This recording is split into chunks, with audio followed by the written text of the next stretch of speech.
Assalamualaikum warahmatullahi wabarakatuh. Perkenalkan, nama saya Indah Yunitasari dari Prodi Akuntansi. Di sini saya akan mempresentasikan tentang ekonomi dan bisnis sebagai tugas ulangan tengah semester 1 yang diampu oleh dosen Bapak Muhtaufan Nugroho, SSI MN. Berikut saya tampilkan sistematika penulisan yang akan saya bahas. Bab 1 yaitu pendahuluan. 1.1 Latar belakang etika bisnis. Etika bisnis sebagai seperangkat nilai tentang baik, buruk, dan salah dalam dunia bisnis berdasarkan pada prinsip-prinsip moralitas. Dalam arti lain, etika bisnis berarti seperangkat prinsip dan norma di mana para pelaku bisnis harus berkomitmen dalam bertransaksi, berperilaku, dan berelasi guna mencapai tujuan-tujuan bisnisnya dengan berdasarkan etika. Etika bagi seorang terwujud dalam kesadaran moral yang memuat keyakinan benar dan tidak sesuatu, perasaan yang muncul bahwa ia akan salah bila melakukan sesuatu yang diyakininya tidak benar, berangkat dari norma-norma moral dan perasaan self-respect bila ia meninggalkannya. Tindakan yang diambil oleh harus ia pertanggungjawabkan pada diri sendiri. Begitu juga dengan sikapnya terhadap orang lain bila pekerjaan tersebut mengganggu atau sebaliknya mendapatkan pujian. 1.2 Sasaran dan ruang lingkup etika bisnis. 1. Menghimbau para pelaku bisnis untuk menjalankan bisnis secara baik dan etis. Yang kedua, menyadarkan masyarakat akan hak dan kepentingan mereka yang tidak boleh dilanggar. Yang ketiga, berbicara mengenai sistem ekonomi yang menentukan etis tidaknya suatu praktek bisnis. Bab kedua yaitu landasan teori. 2.1 Pengertian etika bisnis. Etika bisnis adalah tindakan yang dilakukan dalam kegiatan bisnis dan tidak menyalahi aturan organisasi dan masyarakat. Dalam etika bisnis, setiap kegiatan harus dalam keadaan wajar dan sesuai dengan norma dan etika yang berlaku. Aturan yang tidak tertulis tentang benar dan tidaknya dalam menjalankan suatu bisnis yang mencakup segala aspek kegiatan bisnis baik individu, perusahaan, dan masyarakat. 2.2 Teori-teori etika bisnis. Yang pertama yaitu ada etika deontologi. Etika deontologi adalah etika yang menekankan pada kewajiban manusia untuk bertindak secara baik terlepas dari tujuan atau akibat. Contoh, kita harus selalu berkata jujur, adil, dan ikhlas. Konsekuensi yang lahir dari tindakan itu adalah persoalan lain dan tidak boleh menjadi pertimbangan. Misalnya, karena jujur kita jadi dihukum, karena adil bagian kita jadi sedikit, karena ikhlas kita tidak mendapatkan ganti rugi, perbuatan tidak pernah menjadi baik karena hasilnya baik. Yang kedua yaitu ada etika teleologi. Etika teleologi adalah etika yang mengukur baik buruknya suatu tindakan berdasarkan tujuan yang mau dicapai atau akibat yang ditimbulkan. Contoh, tindakan melakukan aborsi untuk kesehatan dapat dikatakan benar untuk memberikan keamanan hidup sang ibu, walaupun harus menghilangkan nyawa janin yang dikandung.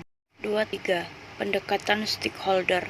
Pendekatan stakeholder adalah cara mengamati dan menjelaskan secara analitik bagaimana berbagai unsur dipengaruhi dan mempengaruhi keputusan dan tindak bisnis.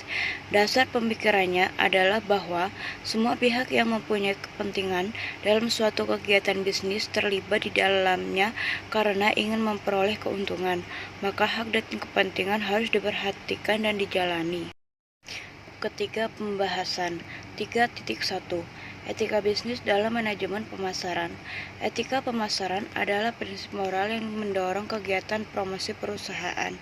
Perusahaan yang menetapkan dan menerapkan etika pemasaran biasanya berusaha menghormati hak, keinginan, dan harapan dari konsumen.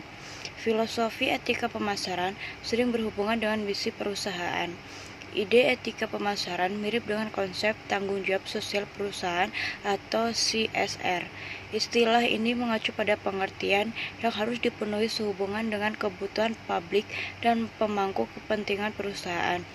CSR biasanya menekankan pentingnya integrasi terhadap kepedulian sosial dan lingkungan ke dalam tujuan dan praktik bisnis. Perusahaan yang mempraktikkan CSR dapat menyoroti komitmen mereka pada jenis kegiatan sebagai berikut. Yang pertama yaitu memperlakukan dan membayar karyawan dengan adil. Yang kedua yaitu sumber bahan yang berkelanjutan. Yang ketiga yaitu peduli lingkungan. Yang keempat yaitu membuat sumbangan amal. Yang kelima yaitu mengatasi masalah sosial. Bab ketiga yaitu pembahasan. 3.1 Etika bisnis dalam manajemen produksi. Produksi dapat didefinisikan sebagai hasil dari suatu proses atau aktivitas ekonomi dengan memanfaatkan beberapa masukan atau input. Kegiatan produksi tersebut mengkombinasikan berbagai input untuk menghasilkan output. Setiap variabel input dan output mempunyai nilai yang positif. Kegiatan produksi dalam ilmu ekonomi diartikan sebagai kegiatan yang menciptakan manfaat atau utility baik di masa kini maupun di masa mendatang. Kegiatan produksi juga dapat diartikan sebagai suatu kegiatan manusia dalam menghasilkan barang dan jasa yang kemudian dimanfaatkan oleh konsumen. Pengertian secara teknis, produksi adalah proses mentransformasi input menjadi output.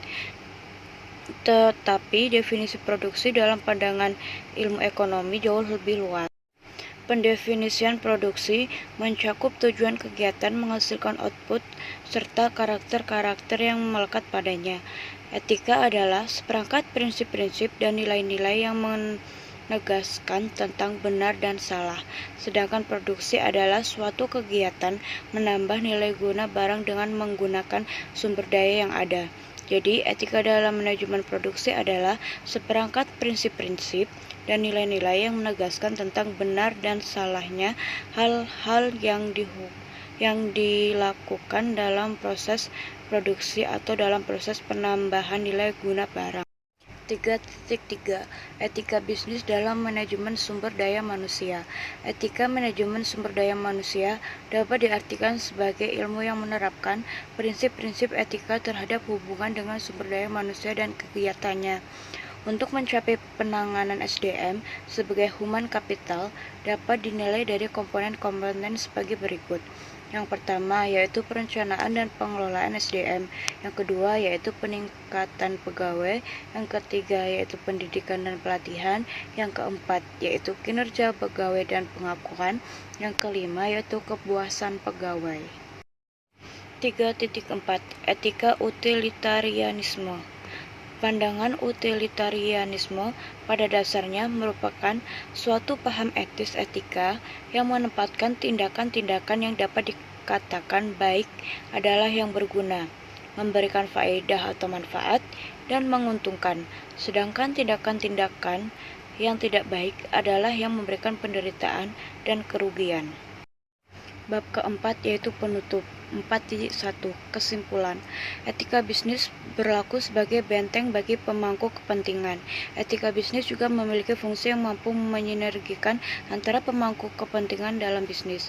Bisnis yang beretika akan membawa dampak baik pada perusahaan.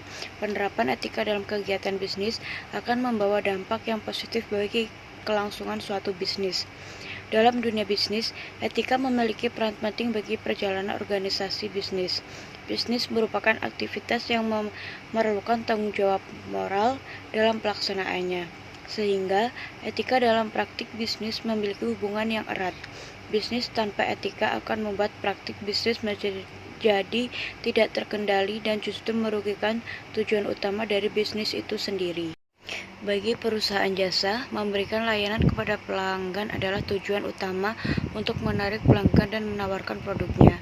Menentukan karakteristik pelanggan dan memberikan pelayanan adalah tugas utama dari setiap pihak internal pada perusahaan. Kualitas layanan yang diberikan kepada pelanggan atau pihak eksternal sangat tergantung pada kualitas relasi dan kerjasama pelanggan internal. 4.2 Saran. Dalam menjalankan suatu usaha atau bisnis, diperlukan adanya etika bisnis. Dikarenakan dengan adanya etika, membuat keberlangsungan usaha akan dapat terkendali.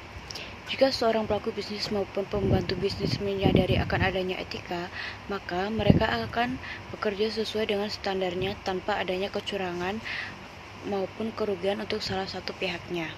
Setiap perusahaan setidaknya memberikan dasar etika kepada kepada para karyawannya agar para pekerja memiliki sadar diri akan tugas, tanggung jawab, dan hal yang harus mereka miliki.